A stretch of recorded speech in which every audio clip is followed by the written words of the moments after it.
پتہ ہے مکہ میں کیا ہوا تھا جب آپ صلی اللہ علیہ وسلم کو آپ کے شہر والوں نے، آپ کے خاندان والوں نے ایک گھاٹی میں قید کر دیا تھا نا، جس کا نام شیب ابی طالب تھا؟ کتنے بچے جانتے ہیں شیب ابی طالب کو؟ تو یہ وہ علاقہ تھا جہاں پہ آپ صلی اللہ علیہ وسلم کے دادا اور ان کے دادا اور ان کے دادا سب اس علاقے میں رہتے چلے آ رہے تھے۔ پھر جب آپ کے دادا بھی فوت ہو گئے اور آپ کے والد بھی فوت ہو گئے تو آپ کے چچا ابو طالب آپ کی کفالت کر رہے تھے نا۔ کیا آپ کو پتا ہے نبی صلی اللہ علیہ وسلم کی کاسٹ کیا تھی، آپ کی ذات کیا تھی؟ آپ کس خاندان سے تعلق رکھتے تھے؟ کوئی آپ میں سے بتا سکتا ہے؟ کوئی بچہ جانتا ہے؟ جی بیٹا، جی آپ بتائیے بیٹا۔ بنو ہاشم سے تعلق تھا آپ کا، اور ہاشمی خاندان سے، یعنی آپ کے آبا میں ایک شخص تھے نا جن کا نام ہاشم تھا، اور یہ قبیلہ قریش تھا، اور پھر آپ کے پردادا جو ہاشم تھے اس کی وجہ سے آپ اور آپ کے اہل خاندان ہاشمی کہلانے لگے۔ تو آپ کو پتا ہے ہاشمی خاندان کو سب نے شیب ابی طالب میں بند کر دیا تھا۔ پھر آپ کو یہ بھی پتا ہے کہ آپ کے چچا کی بھی اسی دوران ڈیتھ ہو گئی، اور حضرت خدیجہ کی بھی ڈیتھ ہو گئی۔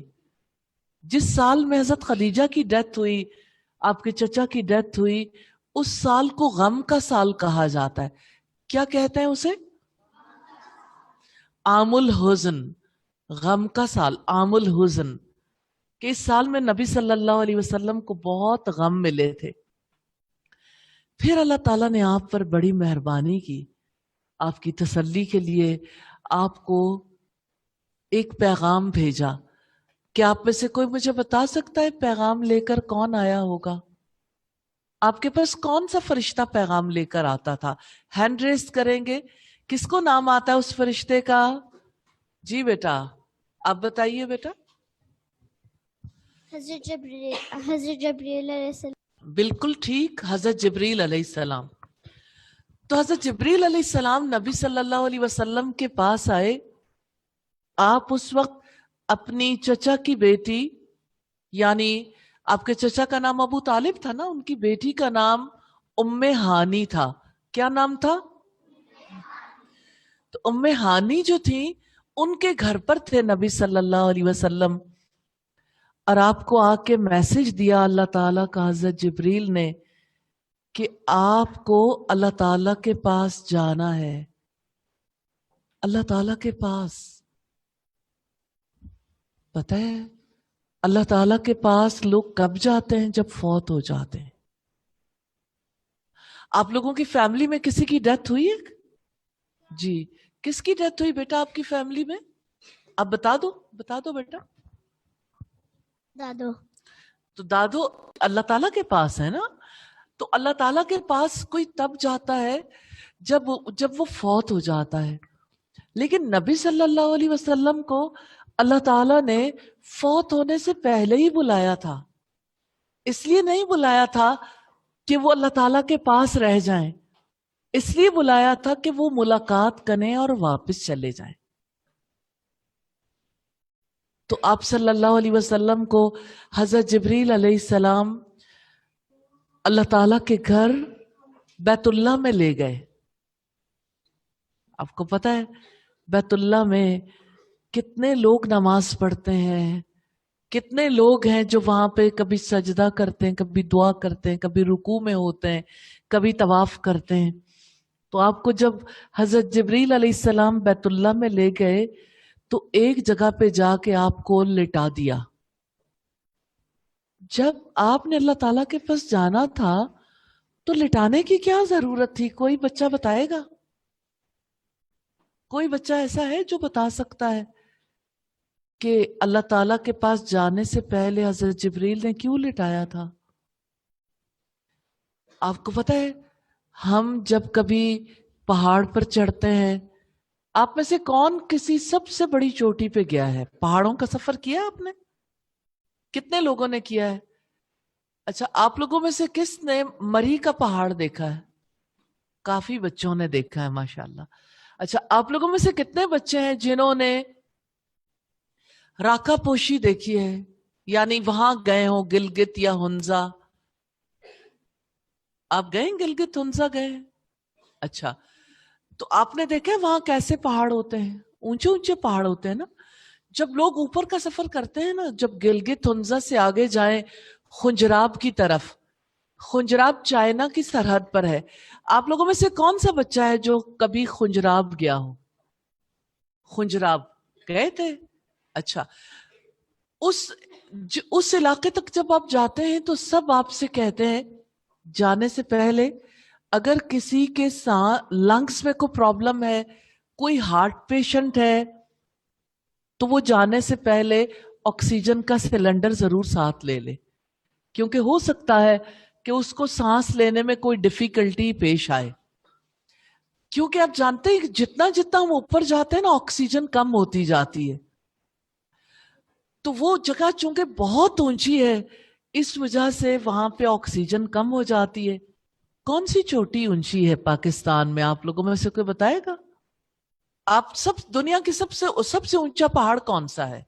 جی بیٹا، ماؤنٹ ایوریسٹ. تو ماؤنٹ ایوریسٹ تک جانا، وہ بھی بہت زیادہ کوئی ہیلدی فرد ہو جس نے بڑی ایکسرسائزز کی ہوں، ماؤنٹ ایوریسٹ تک جانا بھی مشکل ہوتا ہے.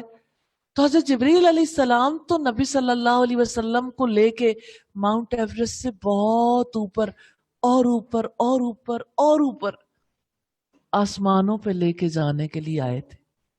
آپ لوگوں میں سے کتنے بچے ہیں جنہوں نے آسمان کی سیر کی ہو؟ آسمان پہ گئے ہیں کبھی آپ بیٹا؟ اچھا، کیسے گئے تھے بیٹا؟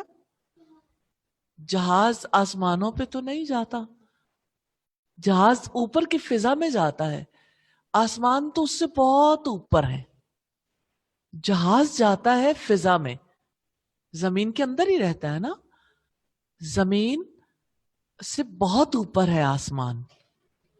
ہم زمین سے تو باہر نہیں نکلتے نا. تو نبی صلی اللہ علیہ وسلم کو لے کے انہوں نے آسمانوں پہ جانا تھا. جب وہ آسمانوں پہ لے جانا چاہتے تھے تو ظاہر ہے کہ انسان جب آکسیجن کم ہو جائے، جب بہت اونچائی کا سفر کرنا ہو، اور جب کبھی بہت ساری عجیب و غریب چیزیں دیکھنی ہو، تو انسانوں کے لیے تو بہت مشکل ہو جاتی ہے نا. اس لیے انہوں نے لٹایا تاکہ آپ کا آپریشن کر دیں. آپ کا آپریشن پتہ ہے کیسے ہوا تھا؟ یہاں سے لے کے سینے کی اس ہڈی سے لے کے نیچے تک، یہاں تک انہوں نے اسے کراس کیا، کراس کر کے بیچ میں سے آپ کا دل نکالا. اب ہارٹ کا آپریشن ہوتا ہے نا، اس وقت تو کوئی انسان نہیں کر سکتا تھا. پھر جب دل باہر نکالا، دل کے اندر سے کوئی چیز نکالی، اسے زمزم سے دھویا، پھر ایک تشت لائے، تشت کو دل کے اندر انڈیل دیا، پھر دل کو بند کیا، پھر سینے کو سٹچ کیا، پھر آپ جانے کے لیے ریڈی ہو گئے. ہمارے ہاں تو کسی کا آپریشن ہوتا ہے تو اس کا آپریشن کرنے کے بعد کتنے دن تک ریسٹ ہوتا ہے نا. لیکن نبی صلی اللہ علیہ وسلم کو اس کے بعد ریسٹ کی ضرورت نہیں تھی، کیونکہ اللہ تعالیٰ جس کے لیے جو چیز جیسے چاہے، جتنی جلدی چاہے ٹھیک کر سکتا ہے. تو آپ کے دل میں پتہ ہے کیا بھرا گیا تھا؟ حکمت، وزڈم. چیزوں کو سمجھنے کے لیے وزڈم کی ضرورت ہوتی ہے نا. وزڈم اور ایمان، ایمان اور حکمت. اب آپ سے میں پوچھوں کہ حکمت کیسی ہوتی؟ کسی نے حکمت دیکھی ہے؟ تو کوئی نہیں دیکھ سکتا. ایمان دیکھا ہے کسی نے؟ کوئی نہیں دیکھ سکتا. پتہ لگتا ہے ایمان ہے یا نہیں. تو انہوں نے تھال لیا اور تھال کو نبی صلی اللہ علیہ وسلم کے دل میں انڈیل دیا.